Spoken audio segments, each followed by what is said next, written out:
اس انا نے بھائی کو بھائی سے دور کر دیا. بڑے بھائی اگر چھوٹا بھائی اگر بڑے بھائی کے سامنے بول لیتا ہے، بڑا بھائی اپنی انا کی وجہ سے اس سے تعلق ہی ختم کر دیتا ہے. خون ایک ہے، بھائی ہیں، اور بھائی تو بھائی کا بازو ہوتا ہے. آپ کے سامنے میں کوئی اپنی طرف سے بات نہیں کر رہا، آپ اپنے معاشرے میں دیکھ لیں آج کیا حالات ہیں. بھائی اس نے میرے سامنے بدتمیزی کی، زبان لڑائی، یہ کیا وہ کیا. بھائی وہ تو چھوٹا تھا، وہ تو نادان تھا، آپ تو بڑے تھے، آپ کا تو حق بنتا ہے اس کو معاف کرنے کا. آپ کو تو یہ بنتا ہے نا کہ آپ اس کو معاف کر دیں، جانے دیں. اب باپ اور بیٹے کا بھی یہی حال ہے کہ بیٹا اگر دوستوں میں بیٹھا ہوا ہے، یا چھوٹا بھائی دوستوں میں بیٹھا ہوا ہے، بڑا بھائی یا باپ اس کو کہہ دیتا ہے، کوئی بات کر دیتا ہے دوستوں کے سامنے، وہ اپنی انا کا مسئلہ بنا لے گا. حالانکہ اسے سوچنا چاہیے کہ یہ تو میرا باپ ہے، میرا بھائی ہے، یہ میرے لیے غلط نہیں سوچ سکتا، اور ان سے زیادہ میرا اپنا دنیا میں ہے بھی کوئی نہیں. اور آپ دیکھیں گے کہ جب بھی انسان پہ مشکل آتی ہے نا، یہ بھائی، یہ باپ، یہ سچے رشتے جتنے بھی ہیں، سب سے پہلے یہی کھڑے ہوتے ہیں. اور یہ جو دوست ہم جن کو کہتے ہیں، اور جن کو کہتے ہیں کہ تمہارے لیے جانیں دے دیں گے، یہ کر دیں گے، وہ نظر نہیں آتے.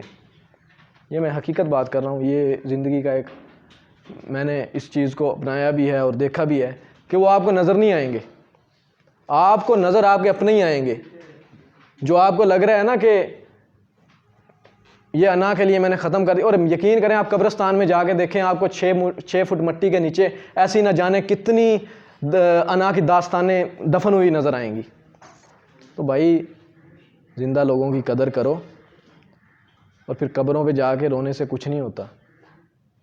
زندہ لوگوں کی قدر کرو، زندگی کی قدر کرو، اور یاد رکھیں کہ زندگی اپنوں سے ہے، اپنوں کی قدر کرو. اور یہ جو خطائیں، یہ جو غلطیاں ہمارے اپنوں سے ہو جاتی ہیں، ہمارے چھوٹے سے ہوتی ہے، ہمارے بڑے سے ہوتی ہے، کوئی بات نہیں ہے یار، یہ زندگی کا حصہ ہے. ہم بھی کوئی دودھ کے دھلے ہوئے نہیں ہیں. اگر ہمیں بھی اللہ پاک ہماری اتنی خطاؤں کے باوجود رزق دے رہا ہے، ہمیں معاف کر رہا ہے، ہمیں کھلا رہا ہے، پلا رہا ہے، ہم کوئی انا کا مسئلہ نہیں بنا رہا، ہمیں ذلت و رسوائی کی طرف نہیں لے کے جا رہا، تو ہمیں بھی تو وہ ہم معاف کر رہے ہیں نا، درگزر کر رہے ہیں، ہمیں بھی تو معاف کر دینا چاہیے نا. ہمارے اپنے اگر کوئی ایک، چلو کوئی نہیں، کوئی ایک بری بات اس سے ہو بھی گئی ہے، سرزرد ہو گئی ہے، کسی نے کوئی دکھ ایک پہنچا دیا، لیکن دیکھیں تو صحیح، اس کے ہزاروں سکھ بھی تو ہوں گے نا آپ کو، اس کی ہزاروں اچھائیاں بھی تو ہوں گی نا آپ کے لیے.